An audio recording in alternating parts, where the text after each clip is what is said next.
Hello, my name's David, I'm an environment artist, and here we are again in ArdaCraft. Third episode in, and we're here at Rivendell. We're in Elrond's nice little balcony, looking out to the west over his little valley there. And I thought today we would have a little follow, as we have been, of Frodo's journey and the Company of the Ring, and maybe we'll get to the West Gate of Moria, something like that. And it's kind of in my mind to retrace as much as I can of the book initially, and then I want to go and take a more detailed look at places like Hobbiton and have a good wander around Rivendell and lots of other places. I had a little mooch around Mickle Delving yesterday as well and checked out the Madam House and all that cool stuff, and it was really, really enjoyable. So there's so much to see. And I want to go to Great Smeals in Tuckborough and have more of a look at Buckland, and oh my God, I mean, it's all there, isn't it? It's all laid out right there for us, which is brilliant. But yeah, so let's land ourselves on the ground and let's imagine that we're following the footsteps of Frodo and company, and I believe they went this way through the valley and they were heading south, weren't they? Frodo didn't even know the way. There we go. So 9 there were set out from Rivendell, as Celeborn so strangely put it in the film. And did he say it in the book as well? Can't remember actually. It's funny, isn't it? Like, I love the films. I love them. I think Peter Jackson did an outstanding job on them. And actually, to be honest, I think he burned himself out on them, because The Hobbit, whilst fun and enjoyable, and I enjoyed it, it reused so many of the same sort of plot devices and setups, and you could tell Peter Jackson was he's running a little bit on empty at that point, and he was just sort of trying to get through it. And an outstanding performance for all that. He's a really talented guy, isn't he? Well done, Peter. But saying all that, I do tend to sort of sometimes mix up the books and the films, because the films are so good of Lord of the Rings, especially the extended editions, the definitive versions. In my mind, I could never go back to the initial cinema release when you've got all that extra content in. I think they come in at about at least 4 hours a piece, don't they? I think Return of the King is 4.5 hours. I mean, they need that, don't they? They need that space to breathe and get all the stuff there. Let's just here we go. Welcome to Rivendell. Well, we're going. Yeah, right. So I was wondering, the Pathfinder wasn't displaying down there, but yeah, it picks you up here on the sort of route south. But there it is. Oh, it's a nice little path here as well. Let's just have a look there. There it is. Rivendell, the last homely house east of the sea. I take that to mean that it's the last place of safety, kind of eastward. From here on eastward, pretty dangerous, isn't it? So that's always been my take from that title. But it's very evocative, isn't it? Yeah. It conjures up all sorts of imagery and history and world building, outstanding stuff. But let's pick that path back up. I've lost the path already. Where's the path? I had it before. There it is. Thank you. Very good. I keep losing the path. Naturally, in such a large open world like this, it would be very handy if, once you're off the path, there might be some sort of marker of some kind that would help guide you back to the path. And I know you can warp to it, but if you're quite a way off it, it doesn't seem to you know, it has to be within a sort of spawnable point, I think, doesn't it? Within a certain region. So, you know, that would be pretty helpful. And I'd kind of like a way to turn off the old boxes there. I think there might be a way, but it escapes me right now. But yeah, because it kind of just, you know, it's there. It's not a big problem. I'd rather not have it there. But there we go. Look at that. And the Misty Mountains are there, aren't it? I mean, let's just float up a little bit. And look at that. The Misty Mountains are beckoning. Oh, man, yeah. Let's just float down to the ground. And see, I've kind of lost the path already, haven't I? And miraculously, I keep finding it again somehow. Not quite sure. So if I were to activate Pathfinder here, you know, I can click return to path. And because I'm within range, it pops me out there quite nicely, doesn't it? And a nice little sort of sound effect as well. 25th of December, 3018. The High Moors, yeah. Cool. Ah, and a nice little river. Interesting that, you know, there's no path here either, is there? They're you know, they're off into the wild. That's pretty cool. So let's go. It's cruising speed. Ooh, look at this here. Oh, look at that. Oh, that's nice, isn't it? Look at this. Check this out. Whoa. Now that reminds me a lot of a limestone escarpment. Yeah, look at that. All those deep cracks you get forming in the limestone. Wow, yeah, that's cool. I used to live pretty much on a limestone escarpment. And just a little short walk out the back door would bring you up onto the top of terrain like this. Let's go and have a look, you know, because we can fly, can't we? Yeah, just like this sort of stuff. And you get these deep cracks in between. They call it a limestone pavement. And, you know, even deeper than this, you know, they get, some of them go like down like 10 or 12 feet. And these cracks in between. I used to take my dog up there. And he was a West Highland Terrier, quite small. And sometimes he would take a little tumble down in some of the cracks, and I'd have to rescue him out of there. But he liked it, though. It's quite good fun. It's very exciting. Right. Back to the path. So, look, there we go. Heading down the Bruinen, or the Loudwater River. And I've dug out my Journeys of Frodo book. And it has got all these maps on it. All sorts. Following the journey of Frodo. And I'm sort of following along with this book. And just checking out the routes. So, you know, you can see here, 26th of December. And we're heading down. And then if I turn the next page, it's got us going all the way down to Eregion, Hollin, all this stuff. And it's a great book, Journeys of Frodo. Don't know if you can see that or not. But highly recommended. But, so that is my reference guide. I've got it here. And we're going to follow the Brunnen down here. And it's great seeing this landscape because, you know, I mean, we've, except for the films and the odd sort of sketch or painting, notably Alan Lee, brilliant artist. I love his work.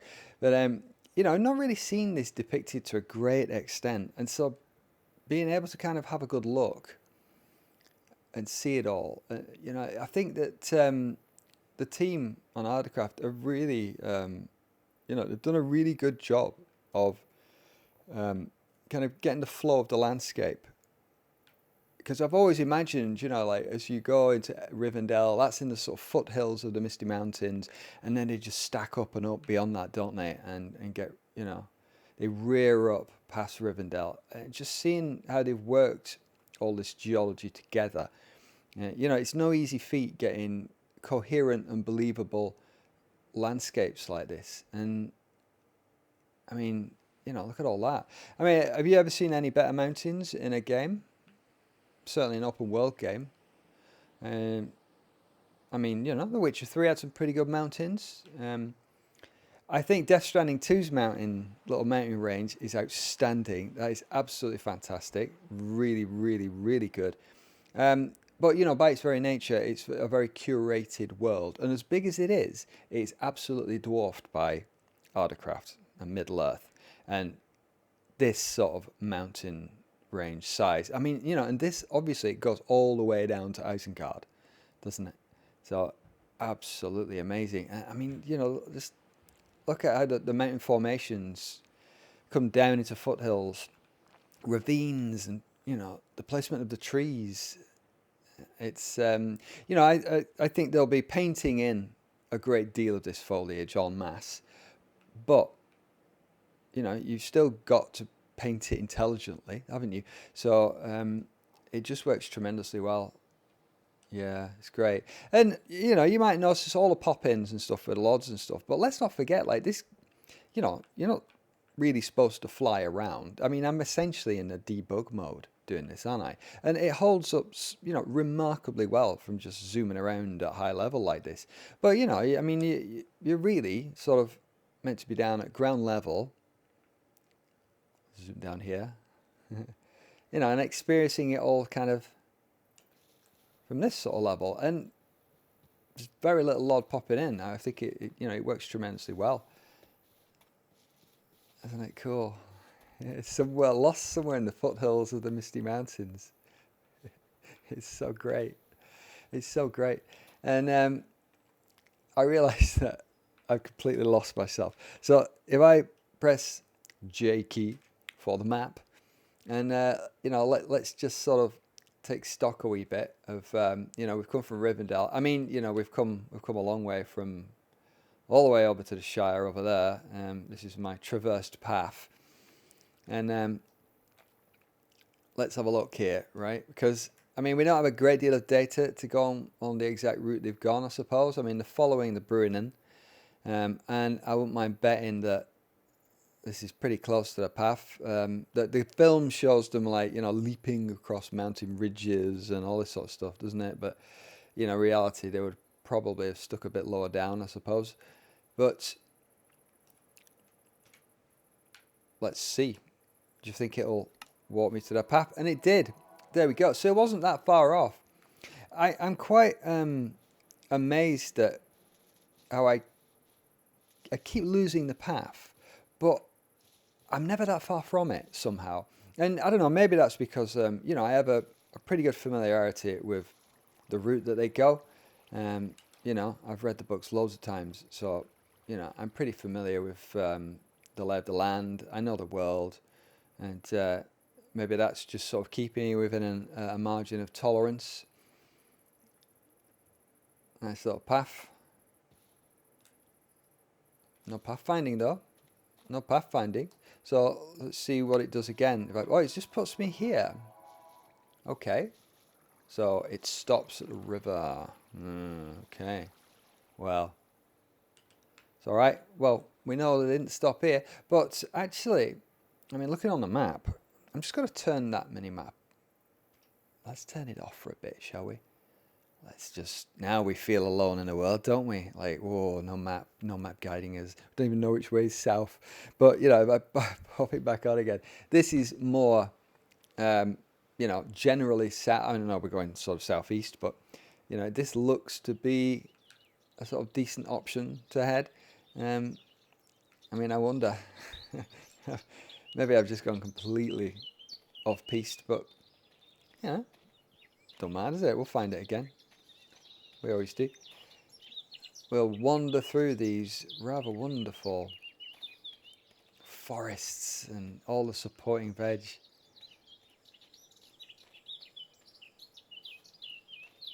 Check that out.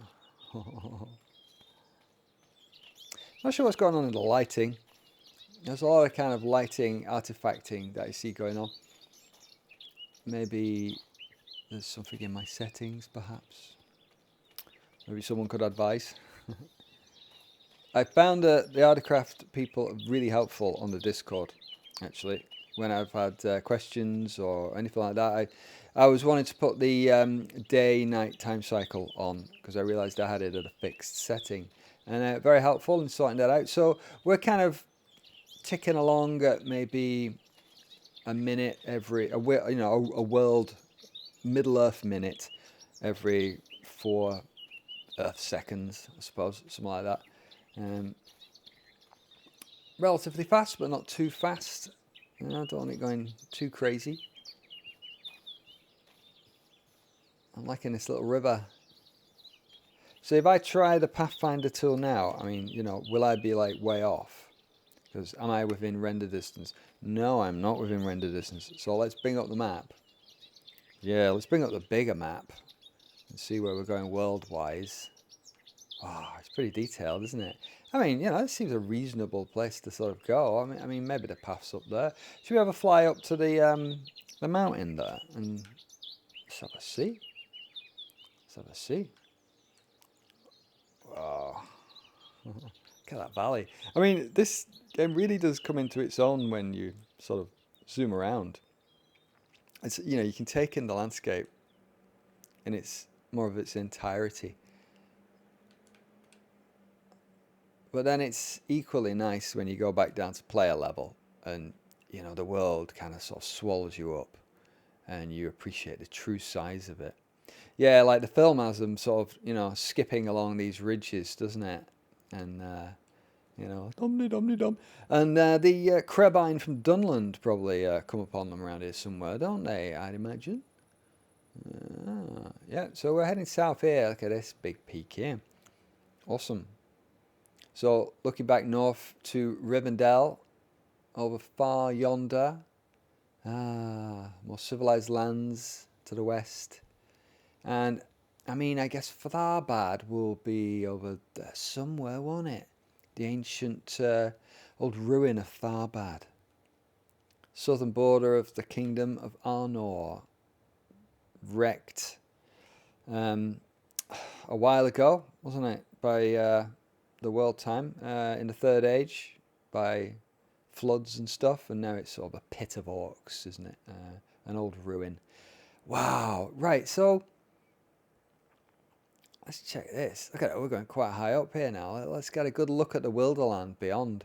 So we're looking like that's northward here. So we've got the Misty Mountains, and then we've got what looks to be a sort of valley down there, doesn't it? Sort of just nestled in there and over there and beyond. So let's bring up that map again. Right, let's just... Where would we be? That's Rivendell up there. Actually, we're probably not that far from... Oh, hang on.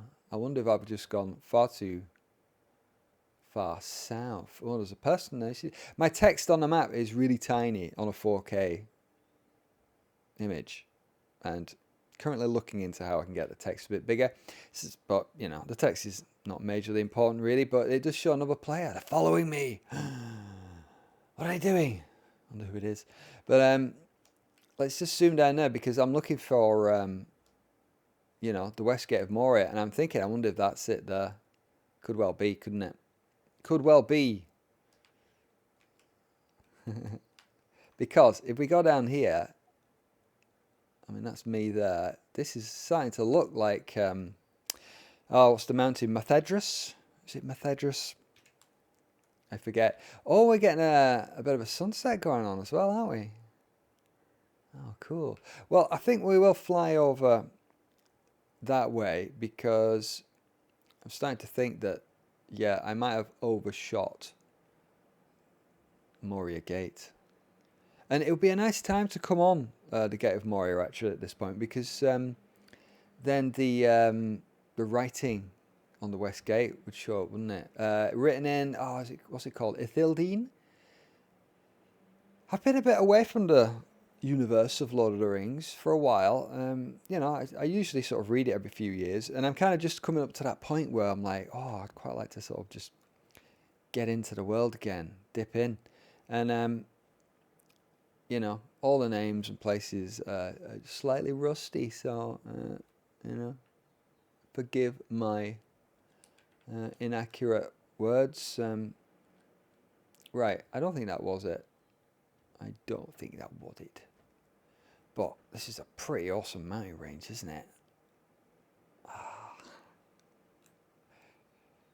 the moon's coming out and we're just chilling out. We're flying over the Misty Mountains. And look, a glacier. A glacier there. Isn't that cool? Wow. That's brilliant. Yeah, okay, so I think we overshot it. But I mean, maybe. I wonder. I guess that we probably have the what is it? The Tower of Zigil, isn't it? Where Gandalf battled the Balrog from the highest point down to the lowest dungeon. I bet that's on one of these peaks here. I wonder if I could just stumble upon it through sheer blind luck. But I mean, it's going dark. I may want to just have a little play with a really quick day-night cycle. And look, that's cool, isn't it? You can see the cloud shadows going across the land. And weirdly, I hadn't even noticed that earlier, but that's really cool, isn't it? Oh man, you know, I mean, it's pretty dark at night, isn't it? Which adds to the atmosphere, I think. I think that's a pretty good thing, having a dark night, because we have our torch mod. But here we go. Let's check this. Dawn will be coming pretty quick. Check that out. That's really nice, isn't it? That's really good. I like that. Yeah. Oh, nice. Right, I'll put it back to normal. Okay. It's about 11:30 in the morning in Middle Earth. So let's see if we can get back on track and find the path, because it shouldn't be too bad. Have I strayed over the mountains? I think I have, haven't I? I found myself, yeah, just been wandering around, haven't I? And sort of crossed over. So let's get back over here.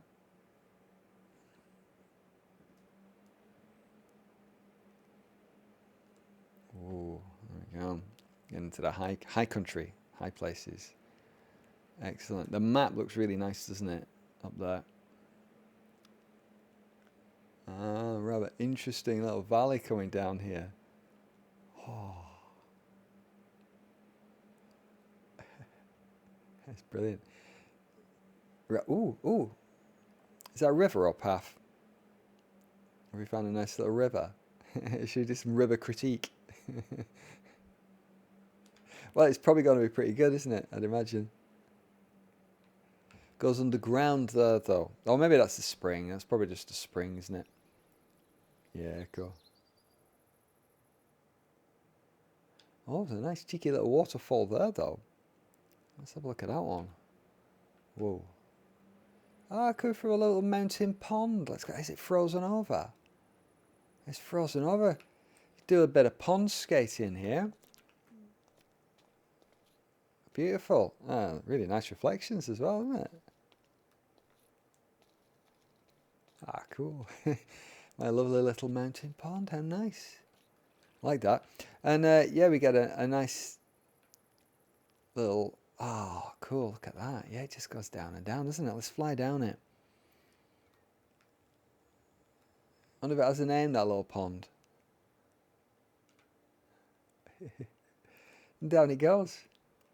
These rivers are about 100 times better than the rivers in Riders Republic. You know, similar terrain actually in some parts, Riders Republic. And then you get those rivers that are just slapped on it, like some sort of carpet.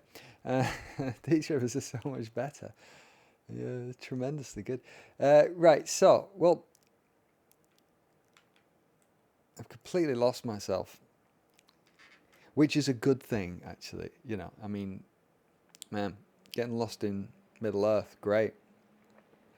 Yeah, so we're getting more into the lowlands, some lovely trees sitting down in there.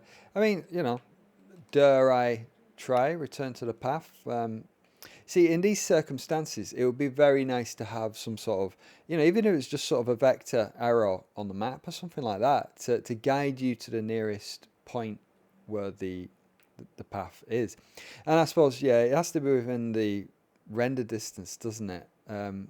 Which that might, yeah, the game might not be aware of it if you're out of its render distance, maybe. So, you know, maybe there's a sort of hard limitation on that, perhaps. It could be. Wow. Oh, man. You know, I mean, to be honest, I don't really care that we're not on the path, because that just looks so good, doesn't it? That just looks so good. And I'm just going to plop down here and, you know, let's just take it down at the player level and you know, have a look at it all.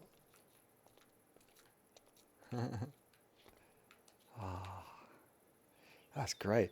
I really find it very relaxing just mooching around here.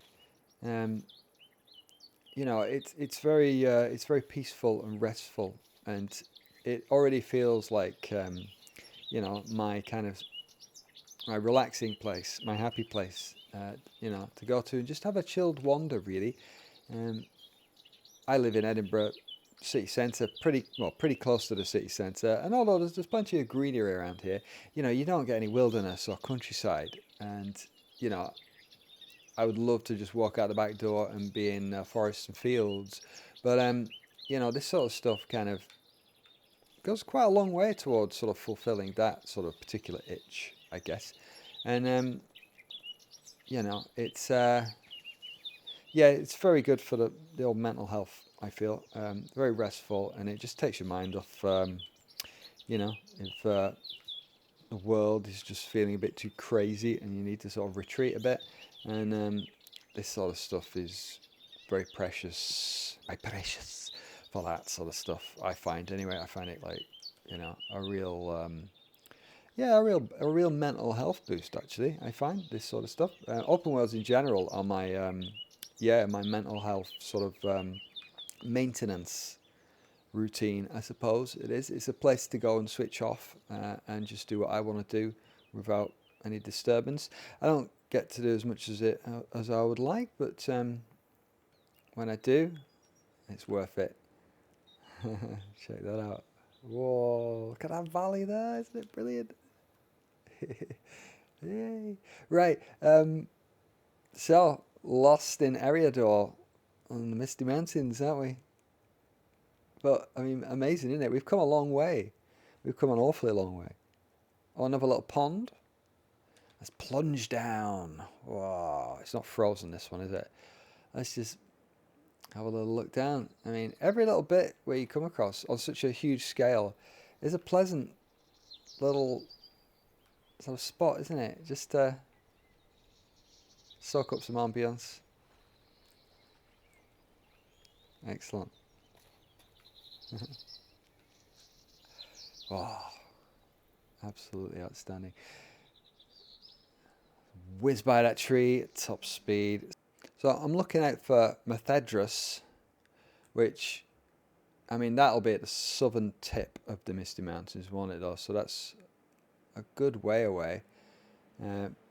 But I think that the Gate of Moria was further down there. I'm thinking that's looking... is it? I don't see the cliffs, though. I don't think that is Moria Gate myself. It doesn't look like it. You know, I mean, I'm presuming that the lake will be there, with this being set kind of, you know, just before Lord of the Rings sort of stuff. Whoa, this is quite a dramatic valley, though, isn't it? Yeah. Oh, okay. Ooh. I'm keeping an eye on the old map up there just to sort of see. I mean, this is a pretty cool pass that's going up here, isn't it? Look at that. And an awesome waterfall at the end of it, by the looks of it. Oh. But this is not the path the party took. Now, is that a golden wood over there? I think that is, isn't it? I think that little sort of lump over there that's just going behind the clouds, that could be Carascalthon. Oh, and we're in the clouds. Look at that. What a jagged, awesome mountain range. Maybe Dimrildale over there? Maybe. Don't know. We need to find the West Gate. And by all accounts, the mines are pretty extensive and big. It'll be cool to have a journey through there, but I don't want to just have, you know, endless corridors, so it might be a sort of highlights and balanced tomb, of course, and the second hall, is it? Where the Balrog turns up, you know, chasing him out of balanced tomb, and we get the old bridge, the bridge of Khazad-dûm. Wow, look at that. It's absolutely amazing that the whole world is still all here at this altitude. You know, just I mean, I always fancy I can see curvature. I think there is curvature to this world, actually. It's not just a flat world. But yeah, you know, it's not real world scale. It's 1 to 58. So, you know, 1 meter in this world is covering 58 meters in the real world, in real world scale. And, you know, can you imagine if it was real world scale? You can appreciate how much bigger this would be. But because we're used to sort of, you know, big maps that we would call like Skyrim a big map, or, you know, Witcher 3 or RDR2 and, you know, all of those. And they're absolutely dwarfed by this map. I think you could fit about 70 Skyrim maps in the Middle Earth that we've got here. And, you know, so if you imagine it was like real world scale, I mean, it's just like ridiculous. You know, you get problems with navigation then, don't you? You've got to have means of traveling about quick. And, I mean, to me, this sort of scale feels just about perfect because it's conveying a huge sense of distant lands and horizons and vast vistas, but it's still navigable. You know, I mean, you know, I've just travelled from Rivendell down here, and we've covered, well, hundreds of miles already. You know, so it's kind of a good balance, I think. Wow. Yeah, between like, you know, gamey stuff, navigation, but conveying size and scale of landscapes. That's not nice. Let's just bring ourselves down, right down here. I mean, bloody hell. Look at that. Have you ever seen anything better than that in a game? You know, in terms of scope? Yeah, you know, we've not got sort of super high resolution assets, have we? But they're great. You know, they look brilliant to me. I think that looks outstanding. Absolutely outstanding.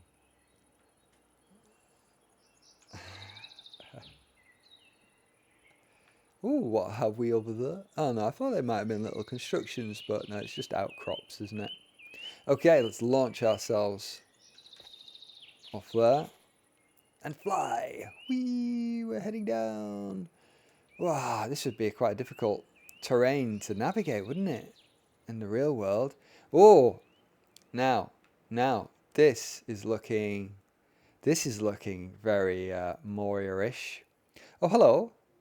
Ooh, what's this? What have we got here? Ah, old path. Block it with rock or something. Yeah. Other. Other. Other. Block it with a big fence. Oh, cool. So, you know, this world is still very much in development. So, you know, you see things like that where the people are working on it and, you know, in progress. Well, I think we've got, I mean, when they say old path is up there, isn't it? So we've got a path here. So, yeah, let's make our way over here. And of course, I think, you know, this has been dammed up by whoever, isn't it? You know, orcs and the Watcher in the water that took poor Owen. But, yeah, because this lake shouldn't really be here. This was not a sort of natural lake. And there's a beastie down there. Do you think I should go in? Do you think there's anything in the lake? Let's have a look. Ugh. Ominous. Oh dear. Slightly ominous. Just going down here. Ugh. Might as well get those tentacles getting me any minute now. But I'm not sure whether it is ever properly dealt with, that Watcher in the water. I don't recall. I bet they do. I mean, you know, the dwarves, don't they start trying to sort Moria out after the War of the Ring and start reclaiming places? I think they might be doing. But yeah, it's all a bit hazy now. I love those appendices in Lord of the Rings, where it gives you a lot of information surrounding the story, and you know, a bit before it and somewhat after it as well, with like Legolas and Gimli traveling the land together. And I'm sure there's a bit about trying to reclaim Moria again. Pity Balin didn't wait a bit, didn't it, really? If he'd have just waited, you know, he might not come to the bad end that they did. Oh, look at that. Look at that there. Oh, I like that light effect just coming out there, leading you in. It's interesting that the door is wide open. Does it... I don't know. I expected it would be closed and might be able to see the writing on it. But it's all good. We've got the lovely holly trees. Oh yeah, and they get uprooted by the Watcher in the water, don't they? And it smashes them against the wall and barricades it all. Nasty piece of work down there in the depths somewhere. But let us just perch ourselves up with a nice little view to finish off, do away with the mini-map. And, oh well, that looks like a nice peak there. So, the third dress, I mean, could it be that? Or at least down that way somewhere anyway. Let's sit down on here. So we've had quite a nice, decent journey, haven't we? From Rivendell down through Eriador, Hollin, and over to Moria West Gate. And I think we'll check out Moria in the next one. All right, so thanks for joining me on this one, on this rather wonderful, very relaxing sort of journey through this amazing landscape. So yeah, I'll see you in another one soon. All right, bye.